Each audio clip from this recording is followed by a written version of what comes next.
طرح سیدہ زینب بھی بیٹی ہیں، سیدہ ام کلثوم بھی بیٹی ہیں، اور سیدہ فاطمہ زہرا بھی بیٹی ہیں۔ تو لفظ بنت کے اندر یا صفت بنت کے اندر یہ چاروں شامل ہیں، شراکت موجود ہے، تو جمع کے صیغے سے ایک کو مراد نہیں لیا جا سکتا۔ اس کی دلیل کیا ہے؟ اس کی دلیل اس سے پہلے والا کلمہ ہے جس میں اللہ نے ارشاد فرمایا کل ازواجک، اے محبوب اپنی بیویوں سے ارشاد فرما دیجئے۔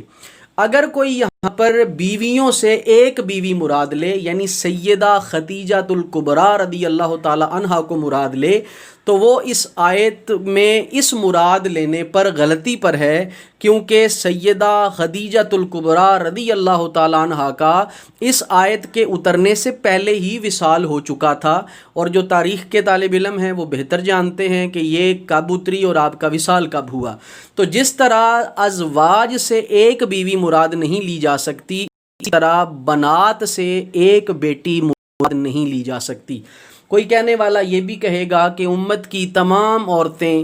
جو بھی ہیں وہ نبی پاک کی بیٹیاں ہیں۔ مختلف آیات کے حوالے سے حضرت لوط علیہ السلام کا ذکر کریں گے، حضرت لوط علیہ السلام کے دلائل دیں گے۔ پہلی ان سے عرض یہ ہے، وہ حضرت لوط علیہ السلام کی شریعت تھی کہ وہ تمام امت کو اپنی بیٹیاں کہتے ہیں اور کہہ سکتے ہیں، قرآن بھی اس کا ذکر کرتا ہے۔ لیکن اگر یہاں پر ایسی مراد ہوتی تو نبی پاک صلی اللہ علیہ وآلہ وسلم کو کبھی بھی یہ الگ کر کے نہ ارشاد فرمایا جاتا وَنِسَاءِ الْمُؤْمِنِينَ، اور مومنوں کی عورتوں سے۔ مومنوں کی عورتوں سے یہاں پہ کیا مراد ہے؟ اگر آپ صرف بیوی مراد لیتے ہیں تو پھر آپ ذرا غور فرمائیں، قُلْ تَعَالَوْا نَدْعُوا أَبْنَاءَنَا وَأَبْنَاءَكُمْ وَنِسَاءَنَا وَنِسَاءَكُمْ۔ جب نساءنا و نساءکم کی بات کی، سیدہ فاطمہ زہرا کو ساتھ لیا، تو اب یہاں پر نساء کا معنی بیوی کریں یا نساء کا معنی بیٹی کریں۔ اب آپ ذرا کر کے دیکھیں تو یہ آیت کس طرف جا رہی ہے۔ الغرض المختصر، اس کا معنی یہ ہوگا کہ بنات کو الگ ذکر کیا، نساء کو الگ ذکر کیا۔ بتانا یہ مقصود تھا تمام مومنین کی عورتیں جتنی بھی ہیں، بیٹیاں بھی ہیں، ان میں مائیں بھی ہیں، ان میں تمام رشتے موجود ہیں، وہ الگ ہیں، اور نبی پاک صلی اللہ علیہ وآلہ وسلم کی ازواج اور نبی پاک کی بنات بیٹیاں الگ ہیں۔ تو اس آیت سے یہ ثابت ہوا کہ نبی پاک صلی اللہ علیہ وآلہ وسلم کی 4 بیٹیاں ہیں۔ چلیں اب یہاں پر 4 کا لفظ واضح نہ ہوا، یعنی 4 کا لفظ یہاں پر ذکر نہیں، واضح نہیں کیا گیا، ہو سکتا ہے پھر بھی اعتراض ہو، نہیں کوئی مستند دلیل دیں، سے بڑھ کر کوئی مستند دلیل تو نہیں۔ آیت حجاب پر تھوڑا سا غور کرتے ہیں۔ 5 ہجری کو آیت حجاب نازل ہوئی، اور اس حوالے سے جو حوالے منتخب التواریخ کا باب اول ہے، صفحہ نمبر 52 ہے۔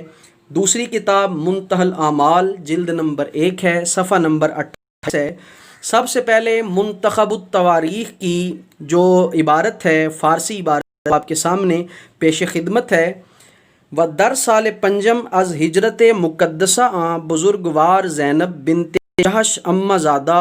خود را تزویج نمودند کے ہمشیرہ جناب عبداللہ بن جہش باشد، و دراں سال آیا شریفہ حجاب نازل شد، و دراں سال غزوہ خندق واقع شد کہ او را غزوہ احزاب ہم می گفتند۔ یہ ہے کہ ہجرت کے 5ویں سال حضرت عبداللہ بن جہش کی بہن جناب سیدہ ام المؤمنین زینب بنت جہش کا نکاح سرکار دو عالم نور مجسم صلی اللہ علیہ وآلہ وسلم سے کیا گیا، اور اسی سال آیت حجاب نازل ہوئی، اور اسی سال غزوہ خندق ہوا جس کو غزوہ احزاب بھی کہا جاتا ہے۔ اور اسی طرح جو دوسرا حوالہ آپ کے سامنے پیش کیا گیا وہ منتہی الاعمال کا ہے، عبارت اس کی یہ ہے، در سال پنجم ہجری حضرت رسول خدا صلی اللہ علیہ وآلہ وسلم زینب بنت جہش را بحبالہ نکاح در آورد، ہنگام زفاف او آیت حجاب نازل شد۔ ترجمہ اس کا سادہ سا ہے، 5 سن ہجری کو جب سیدہ ام المؤمنین زینب بنت جہش کا نکاح منعقد ہوا تو یہ آیت مبارکہ نازل ہوئی۔ تو یعنی یہ 5 ہجری کا واقعہ ہے جب یہ آیت مبارکہ نازل ہوئی۔ اس سے یہ مراد قطعاً نہیں کہ اس سے حضرت زینب مراد ہے، نہیں، بلکہ یہ آیت اس وقت اتری جب 5 ہجری تھی۔ عرض کرنے کا مقصد یہ ہے کہ 5 ہجری تک نبی پاک صلی اللہ علیہ وآلہ وسلم کی 3 بیٹیاں حیات تھیں، جس کو تسلیم بھی کیا گیا، جس کو لکھا بھی گیا۔ اب وہ چند بات جو ہیں ان پر غور فرمائیں۔ ایک حوالہ آپ کے سامنے پیش کیے دیتا ہوں، حیات القلوب ہے، جلد نمبر 2 ہے، نمبر 1028 ہے، باب 51 ہے۔ عبارت یہ ہے، و زینب در مدینہ در سال ہفتم ہجرت بر روایت در سال ہشتم برحمت ایزدی واصل شود و رقیہ در مدینہ برحمت ایزدی واصل شد در ہنگامے کے جنگ بدر روداد و سوم ام کلثوم و اورا نیز با عثمان بعد از رقیہ تزویج نمودند و گویند کے در سال ہفتم ہجرت برحمت ایزدی واصل شد۔ ترجمہ اس کا یہ ہے کہ ایک روایت کے مطابق 7 اور ایک روایت کے مطابق 8 ہجری کو سیدہ زینب بنت رسول اللہ صلی اللہ علیہ وآلہ وسلم کا مدینہ میں وصال ہوا۔ سیدہ رقیہ بنت رسول اللہ کا جنگ بدر کے دنوں میں یعنی 2 ہجری کو وصال ہوا۔ تیسری سیدہ ام کلثوم بنت رسول اللہ صلی اللہ علیہ وسلم، جن کا سیدہ رقیہ کے بعد حضرت عثمان بن عفان سے نکاح ہوا، اور سیدہ ام کلثوم کا ہجرت کے 7ویں سال ہوا۔ گویا اب ذرا غور فرمائیں، حضرت رقیہ کا جنگ بدر کے دوران مطلب 2 ہجری کو وصال ہوا، باقی 3 بیٹیاں حیات تھیں، حضرت زینب حیات تھیں، حضرت سیدہ ام کلثوم حیات تھیں۔ ان دونوں کا جو وصال مبارک ہے وہ 7 یا 8 ہجری نقل کیا گیا، اور اس کے علاوہ حضرت سیدہ فاطمہ زہرا کا 11 ہجری کو وصال نقل کیا گیا۔ تو اس کا مطلب یہ ہوا کہ جب یہ آیت اتری تو 3 بیٹیاں اس وقت زندہ تھیں۔ اگر بیٹیاں تھیں تو زندہ تھیں، اس کا مطلب اللہ تعالیٰ نے نبی پاک کو 4 بیٹیوں سے نوازا تھا، اور یہ ساری کی ساری حضرت خدیجہ الکبریٰ رضی اللہ تعالیٰ عنہا کے بطن اطہر سے تھیں۔ آئیے ذرا اب چند حوالہ جات اور دیکھتے ہیں کہ کیا واقعی یہ حضرت خدیجہ الکبریٰ کے بطن سے تھیں، یا لوگوں نے ویسے کر کے ملک میں فتنہ و فساد برپا کرنے کی کوشش کی ہے، یا ملکی امن کو تار تار کرنے کی کوشش کی۔ اب دیکھتے ہیں کہ یہ فتنہ پرور لوگ واقعی یہ فتنہ پروری کر رہے تھے، یا ان کی بات میں کوئی صداقت بھی تھی۔ تو آئے اب ہم امن کی طرف آپ کو لے کے چلتے ہیں۔ امن اور امن عامہ کی صورتحال کو پیش رکھتے ہوئے ہم یہ دیکھتے ہیں کہ جو لوگ اس مسئلے کو عوام تک پھیلانے کی کوشش کر رہے ہیں، اور بڑے جوش کے ساتھ اور بڑے داد اور دہش کے ساتھ اور بڑے بڑے اعزازات لینے کے ساتھ جب وہ کہتے ہیں کہ نبی پاک کی ایک ہی بیٹی تھیں، اور مختلف قسم کی بانت کی بولتے ہیں، تو آئے دیکھتے ہیں کہ کیا وہ واقعی فتنہ پرور ہیں، کیا وہ واقعی امن عامہ کو خراب کر رہے ہیں، کیا وہ واقعی وہ پرست ہیں اور فرقہ پرور ہیں۔ تو آئیے دیکھتے ہیں الاصول من الکافی، جس کے بارے میں امام مہدی علیہ السلام نے اس کے جو ہے وہ اس حوالے سے ذکر کیا، ارشاد ثقافل لشیعتنا، یہ ہمارے چاہنے والوں کے لیے کافی ہے۔ تو آپ ترجمہ خود سمجھتے ہیں، سمجھدار ہیں، یہ اتنی مستند کتاب ہے کہ قرآن کے بعد اس کا درجہ ہے، جس طرح بخاری کا درجہ قرآن کے بعد رکھا ہے، اسی طرح اصول کافی کا درجہ بھی قرآن رکھا جاتا ہے۔ جلد نمبر 1 ہے، صفحہ نمبر۔ اب اس کے اندر کیا ذکر کیا گیا، عربی عبارت آپ کے سامنے یہ لکھی ہوئی ہے تاکہ کسی کو اعتراض نہ ہو، تاکہ کوئی اعتراض جو ہے وہ نہ کرے۔ غور فرمائیں، وَتَزَوَّجَ خَدِیجَةَ وَهُوَ ابْنُ بِضْعٍ وَعِشْرِينَ سَنَةً فَوُلِدَ لَهُ قَبْلَ مَبْعَثِهِ الْقَاسِمُ وَالرُّقَيَّةُ وَزَيْنَبُ وَأُمُّ كُلْثُومَ وَوُلِدَ لَهُ بَعْدَ الْمَبْعَثِ الطَّيِّبُ وَالطَّاهِرُ وَفَاطِمَةُ عَلَيْهِ السَّلَامُ۔ جو الفاظ تھے ہو بہو وہی لکھے گئے، کوئی اپنی طرف سے لفظ ایڈ نہیں کیا گیا۔ تو آپ اس کو جو ہے وہ اصل کتاب سے بھی دیکھ سکتے ہیں۔ ترجمہ اس کا یہ ہے کہ سیدہ خدیجہ الکبریٰ رضی اللہ تعالیٰ عنہا سے جب نبی پاک صلی اللہ علیہ وآلہ وسلم نے نکاح فرمایا تو اس وقت آپ کی عمر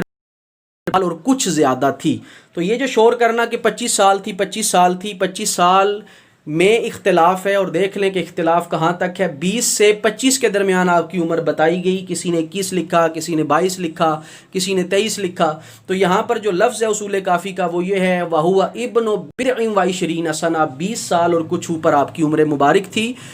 اور آپ سے جو وَوُلِدَ لَهُ قَبْلَ مَبْعَثِهِ، سرکار کے اظہار نبوت فرمانے سے پہلے، میں یہاں پر اظہار نبوت جو ہے ترجمہ کر رہا ہوں، آپ کی بعثت سے پہلے آپ سے جو اولاد ہوئی وہ کون سے ہیں؟ القاسم و حضرت قاسم پیدا ہوئے، و رقیہ تو حضرت سیدہ رقیہ پیدا ہوئیں، و زینب اور سیدہ زینب پیدا ہوئیں، و ام کلثوم اور سیدہ ام کلثوم پیدا ہوئیں، و ولد لہ بعد المبعث اور بعثت کے بعد اظہار نبوت فرمانے کے بعد جو آپ کی اولاد ہوئی اس میں طیب ہیں، طاہر ہیں، اور سیدہ فاطمہ زہرا سلام علیہا، اور ان سب کو شامل کر کے رضوان اللہ علیہم اجمعین و سلام علیہم اجمعین۔ تو یہ آپ کے سامنے اصول کافی کی عبارت موجود ہے، جس سے یہ ثابت ہوا کہ نبی پاک صلی اللہ علیہ وآلہ وسلم کی 4 ہی بیٹیاں تھیں جو سیدہ خدیجہ کبریٰ کے بطن مبارک سے تھیں۔ اب اگلے دفعیں حیات القلوب ہے، جلد نمبر 2 ہے، صفحہ نمبر 1027 اور اس کا باب 51۔ اس میں لکھا گیا و مشہور است کہ دختران آ حضرت 4 نفر بودند و ہما از خدیجہ بوجود آمدند۔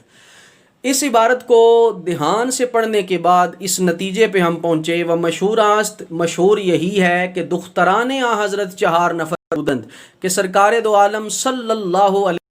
وسلم کی جو بیٹیاں تھیں ان کی تعداد 4 تھی، وہ ہما از خدیجہ باوجود آمدد اور ساری کی ساری حضرت خدیجہ الکبریٰ کے وجود سے تشریف لائیں، مطلب یہ سرکار کی حقیقی بیٹیاں تھیں اور سرکار دو عالم صلی اللہ علیہ وآلہ وسلم کے وجود ہی سے اور سیدہ خدیجہ کے وجود ہی سے ان کا جنم ہوا۔ تو اس کا مطلب یہ ہوا حیات القلوب کے حوالے سے دیکھا جائے تو نبی پاک کی 4 بیٹیاں ہیں۔ اس کے علاوہ اسی طرح کی عبارت جس میں 4 بیٹیوں کا ذکر ہے، وقت کی قلت کے باعث ہم نے یہ حوالے نیچے لکھ دیے، منتہل اعمال اٹھائیں، جلد نمبر 1 ہے، صفحہ نمبر 125 ہے، اس میں بھی ذکر کیا گیا سرکار کی 4 بیٹیاں۔ قرب الاسناد جلد نمبر 2 صفحہ نمبر 1026 میں ذکر کیا گیا سرکار کی 4 بیٹیاں ہیں۔ مروج الذہب جلد نمبر 2 صفحہ نمبر 291 پر لکھا گیا کہ سرکار کی 4 بیٹیاں ہیں، اور مروج الذہب وہ کتاب ہے جس کو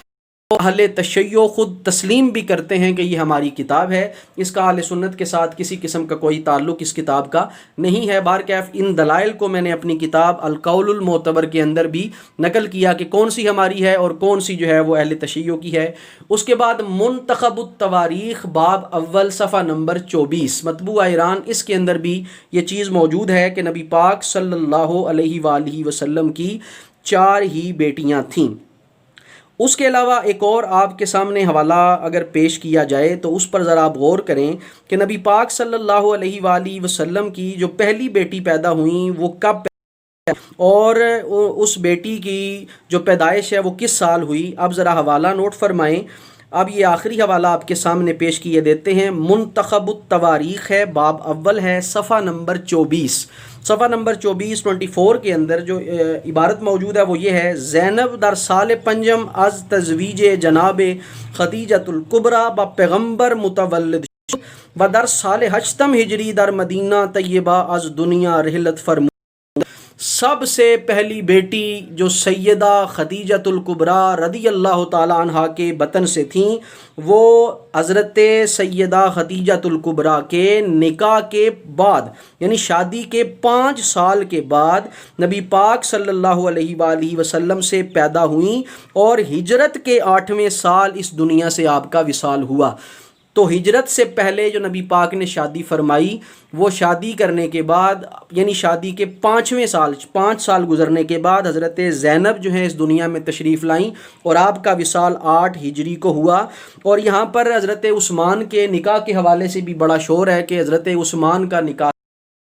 تو کتابوں کے اندر یہ باقاعدہ موجود ہے، آج ہمارا یہ عنوان نہیں، انشاءاللہ ہم کسی اور لیکچر کے اندر حضرت عثمان کا